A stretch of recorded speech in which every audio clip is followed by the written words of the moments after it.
It's Zach Martin on the Big Fat American Radio Network. We have an amazing guest here today. I know I usually say we have, actually I never say we have an amazing guest. I always say a great guest. This is an amazing guest. It's Kjersti Long. Did I say it right? Kjersti? Yep, you said it right. All right, I said it like a Norwegian would, right? Yep. So Kjersti, you are how old? I'm 12 years old. 12 years old, and you already have your first CD out there. Yep. Yeah, that's amazing. First album. It's called Stronger Than You Think I Am. And before we talk about the album, let me see the list of questions that they brought to me to ask you. You know what? I'll just ask you my own questions. How's that? Okay. Sounds good. What made you decide to, at the age of 11 or 12, to produce your own album? Well, when I was really little, my whole side of the family is very musical theater. I grew up going to my aunt's plays and stuff, and I just really enjoyed singing along to their music. Are you a triple threat? Yeah, sort of. Yeah, anybody listening, a triple threat is someone who can sing, dance, and act. So you knew about being a triple threat when you were about 5, right? Yep. Is that when it started? Yeah. Who are some of your favorite musical artists? I really like Ann Wilson of Heart. Wow, great singer. Yeah, she's amazing. I like Pat Benatar and Lindsay Sterling. And recently I like Demi Lovato and Camila Cabello. Oh, that's good stuff. Yeah. Is there anybody that you like that people will go, well, that's odd, a person your age really is into that kind of music? I like to think that it's kind of odd that I would know who Pat Benatar and Ann Wilson and Aerosmith is. Yes, you're right about that. Actually, it's not odd that you would know Aerosmith because they're really commercialized, but the lead singers' names are Pat Benatar, Ann Wilson. Yeah, you do have a fair point about that. Now, Ann and Nancy Wilson, I don't know if you're aware of this, were big-time Led Zeppelin fans. You ever listen to any Led Zeppelin? I do, yeah. Actually, I watched what did they do? The Kennedy Honors where they did the Stairway to Heaven? And that was amazing. I did a live version of that. You did a live version of Stairway to Heaven? Yeah. So you really don't pay attention to whatever the standards are. You just go and do your own thing no matter what anybody thinks. Yeah, exactly. That's pretty cool. Besides music, what do you like to watch on TV? On TV? So usually I watch a lot of Netflix. Okay. And just a lot of cartoons and... I'm a big Marvel fan. Okay. Marvel Comics as opposed to DC Comics. And who are some of the Marvel Comics that you like? I love Spider-Man and the Iron Man and their... What about Captain Marvel? Is she Marvel? Yeah, she's Marvel. She's good. Do you know I never knew that Captain Marvel was a girl until the movie came out? I thought, why would Captain Marvel be a girl? Right? Think about that for a second. True. That's right? what... It made no sense to me. All right. My favorite is Wonder Woman.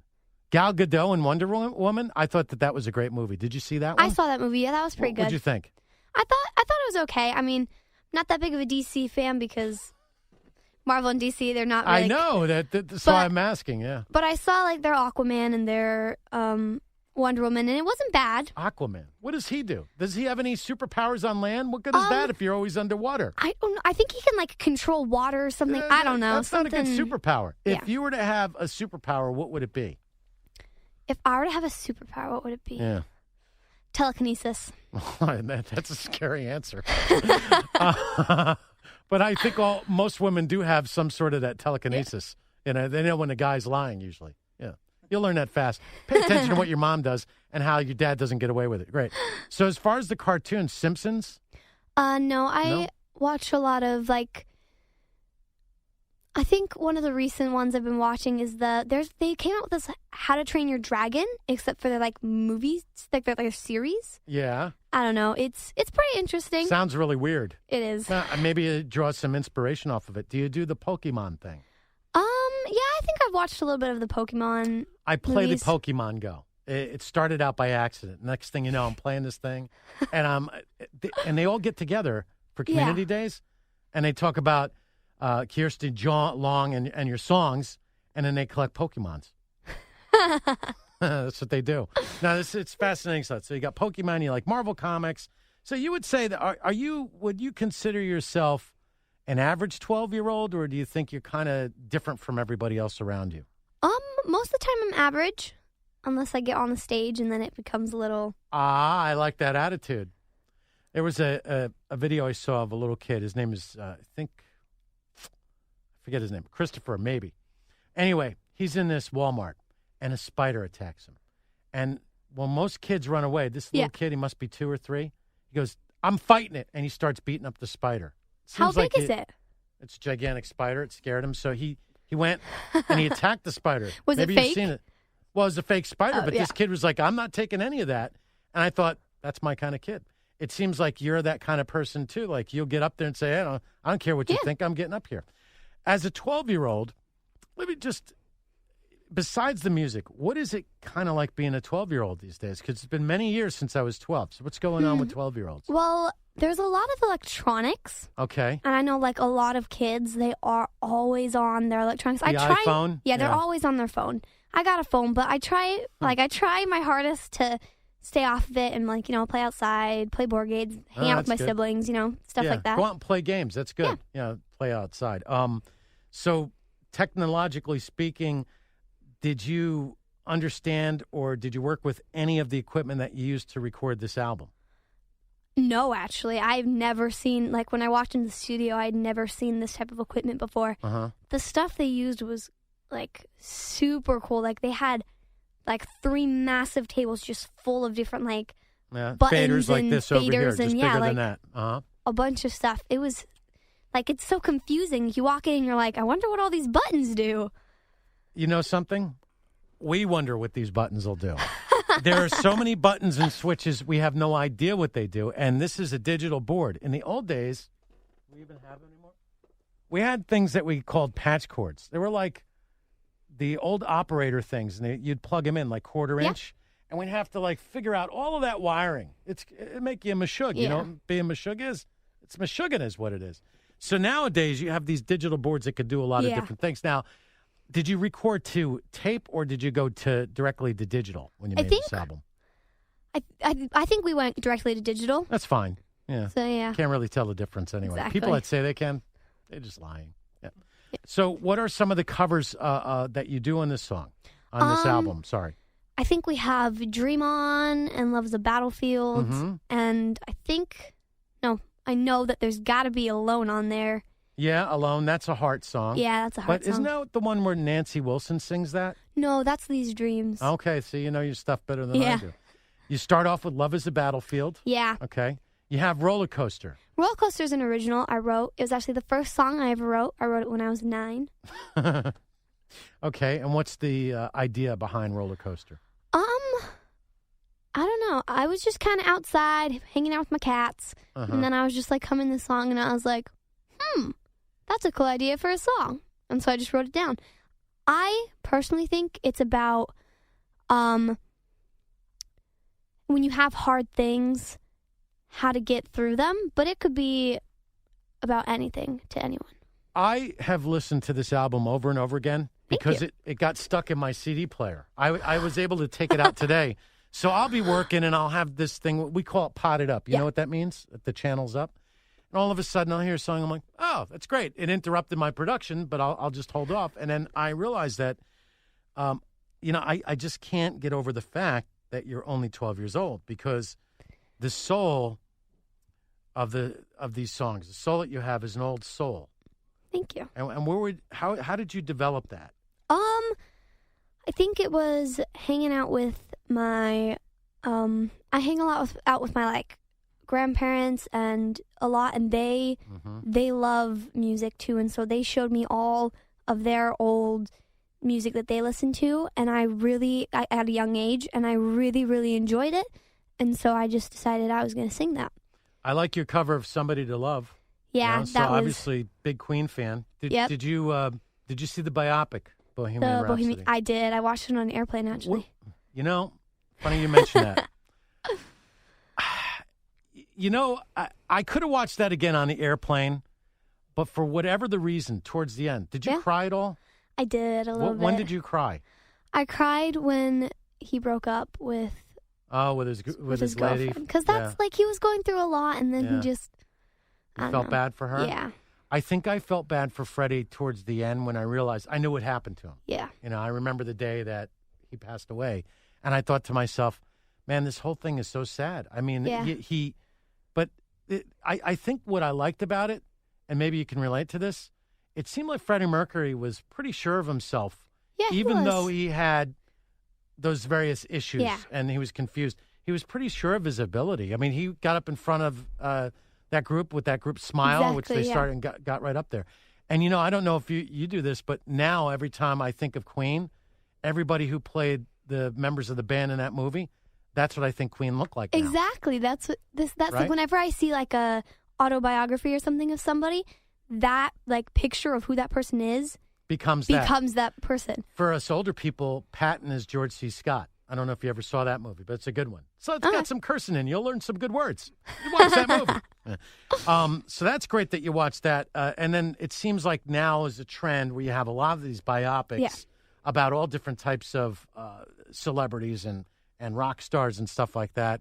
I think that Bohemian Rhapsody, good enough. You don't have to see the other ones, right?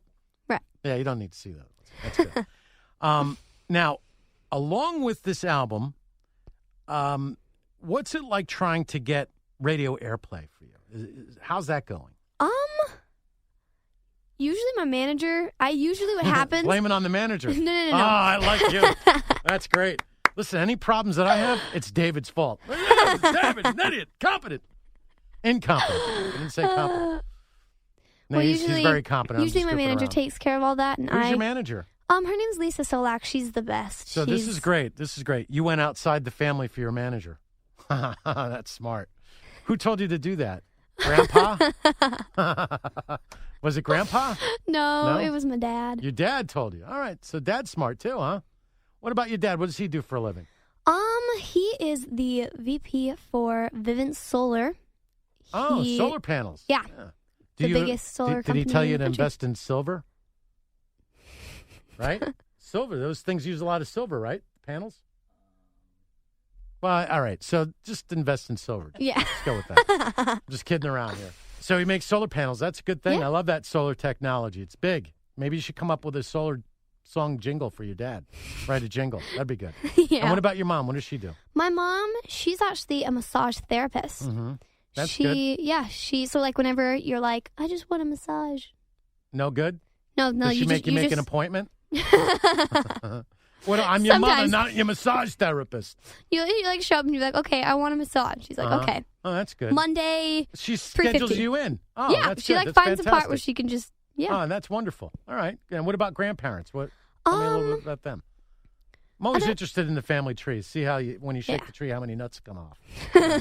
I'm not sure what my grandpa does. I know he works for a big company with my uncle. No, is your grandfather? You don't have to say what he does for work. Yeah. Is he a funny sort of guy? He is. Pull pranks. He's very. How many upbeat. times the pull me finger thing did you that one? Fall for that one? No, but he does a lot of the. You got something on your shirt. Oh, that he one. does a lot of that. Yeah, and that's a good one. Yeah, it's an old grandpa standby. Yeah. Where do you see yourself? I don't know. You probably do a lot of these interviews, and everybody goes, "Where do you see yourself 5 years from now?" Where do you see yourself next week? Next week? Drop. It's Dave's fault. I tried to make it easy instead of 5 years. No, but like, how about you give us an insight of what makes you exceptional in that you do A, B, and C each and every day? What are your keys to success? My keys to success. Yeah. So if somebody else is listening, and maybe they're 10 or 11, and they're thinking about writing their first song, or maybe somebody's a little older. How do you do it? How do you do it? Yeah. I like to use everything that's happening in my everyday life, whether it's the fact that you were late for school in the morning or the fact that it rained and you were really excited to go outside and play basketball. Like, I just use that and the emotions that I felt when that happened, and then you write all your emotions down, and then you turn it into a song. Okay, I want you to watch the Giants on Sunday, and after they get killed, write a song about the devastating loss. Okay. There you go. That's a good one. Do you have any siblings, brothers or sisters? I do, actually. I have 3 siblings. I have an older brother who actually plays the drums. That's good. Keeping it all in the family, right? I've got a younger brother named Asa and my little sister named Amberly. What's her name? Amberly. Amberly. So are anybody else in the band with you? Or just the one? The drummer? Just my brother. My other one. Does your brother write any of the songs? Actually, there was one where he was the inspiration for a song. Did he ask for writing credit on the song? Thinking No. like long term, I want some points down the road. All right, that's good. So when you listen to the radio, what stations do you usually listen to? Usually, I just listen to the hits one and the bridge, and there's like the 80s on 8. Check you out. The Yeah. bridge. You're eclectic is what you are. You know what that word means, eclectic? It means you like I've a lot heard of it. different things. You're not ordinary by any means. Yeah, that's good stuff. What are some of the albums that you have at home or on your iPad or iPhone that you listen to on a regular basis, or some artists besides the ones that you cover on this album? Yeah. I like to listen to a lot of Lindsey Sterling. She's a newer artist. She's actually a violinist. Oh, I like the violin. It's nice. She's very good. I listen to a lot of NSYNC. Okay. Yeah. Yeah, they're fun. Yeah. Are they still around?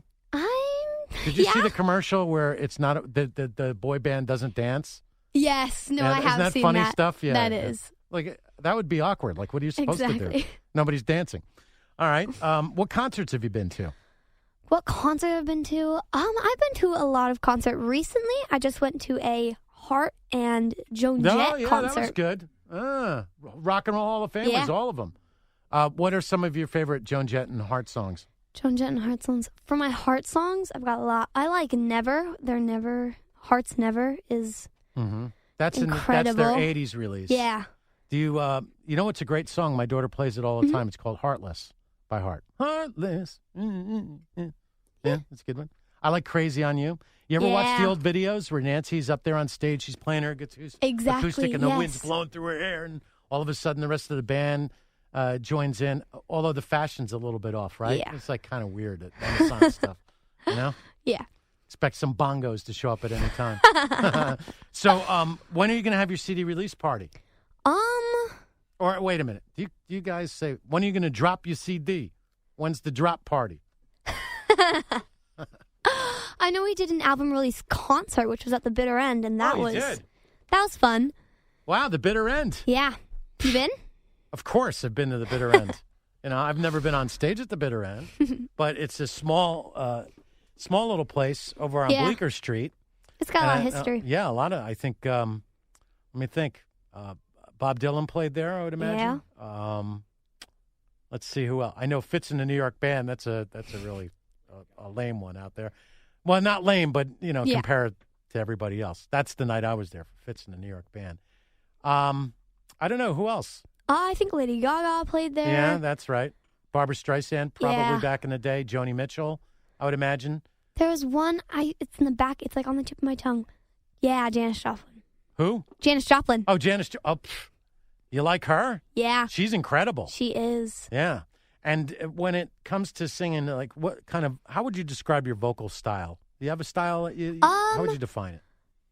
So the first album was kind of like trying different things, but I think for the next album, we've got a certain style. I think what I want is a rock with maybe a little bit of like funk, but with strings. Like with heavy like rock strings and like orchestra. Okay. Yeah, I get it. Yeah, that sounds like a very interesting. Well, you can get electric violin and stuff like that. I've seen some violinists online that are really cool, and I'm amazed at what they do with those things. So, that's a good idea, putting some strings in there. Maybe put in an accordion. Nobody has any accordion. And I think that we could use a little bit of oboe. The oboe is like an underappreciated instrument. You should just come up with some crazy concepts and see how they work. Yeah. Just experiment. You know what I mean? That'd be great.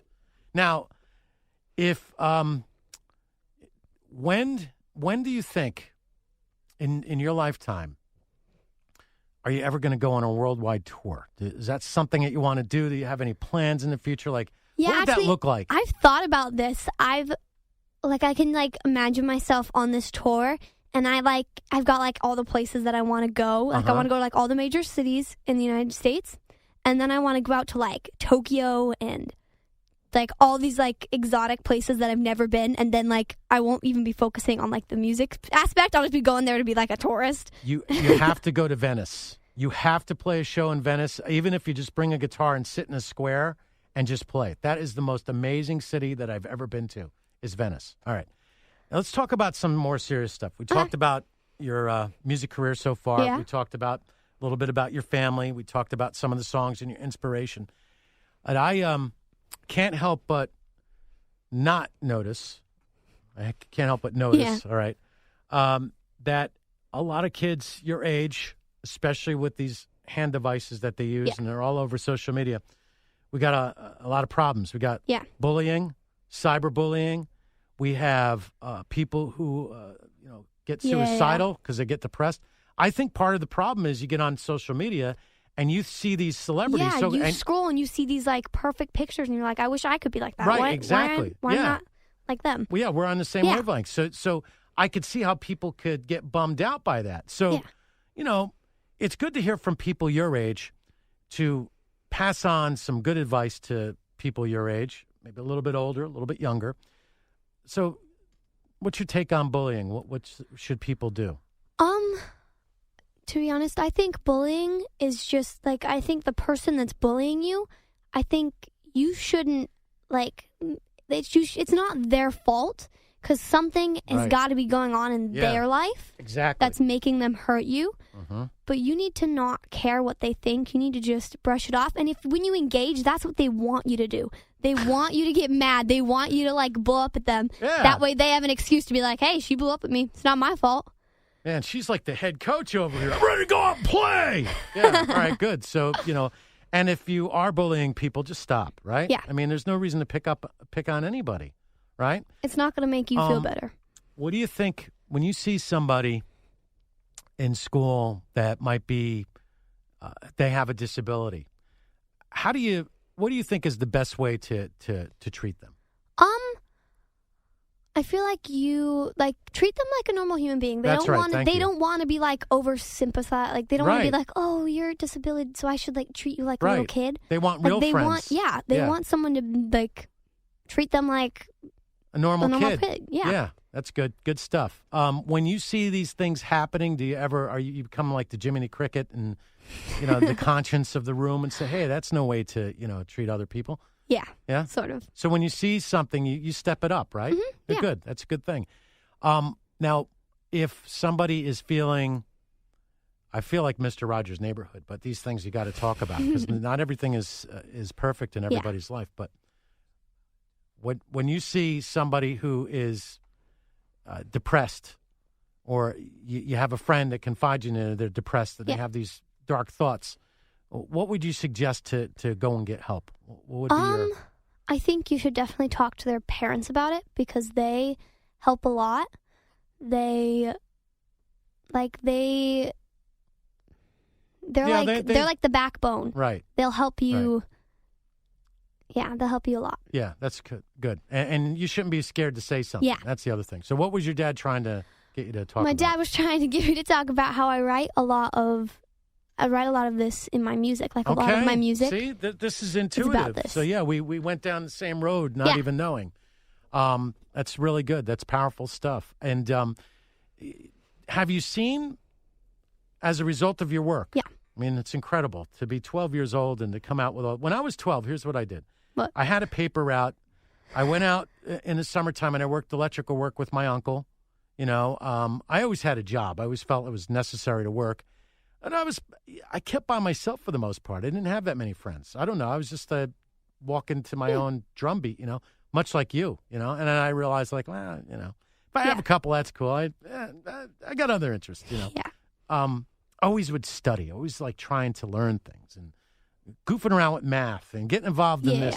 But I never was blessed with the musical talent that you have. So it's a true blessing. I mean, I don't think it gets any better than that. What instruments do you play? I play the piano. Like just recently I got into playing the piano and singing and like writing music with the piano. Uh-huh. I tried the guitar and yeah. It's really complicated and it hurts your fingers a lot. Like my dad plays the guitar and he's got like calluses and I'm like, how does that not, like by the second song, like I'd be like You're done with this thing already. Exactly. Right? Yeah. Well, the piano's a good one. Yeah. I like that one. Because really it's rhythm melodic and you can do a lot of different things with it. And then if your keys are broke, right, you can figure out how to write a song only using white keys and only using black keys. Exactly. So you can always be innovative on the piano and the keyboards as well. Yeah. You know what you should do is you go on eBay and find yourself a Mellotron. There you go. Find one of those babies. What do you think about groups like the Beatles? The Beatles? Yeah.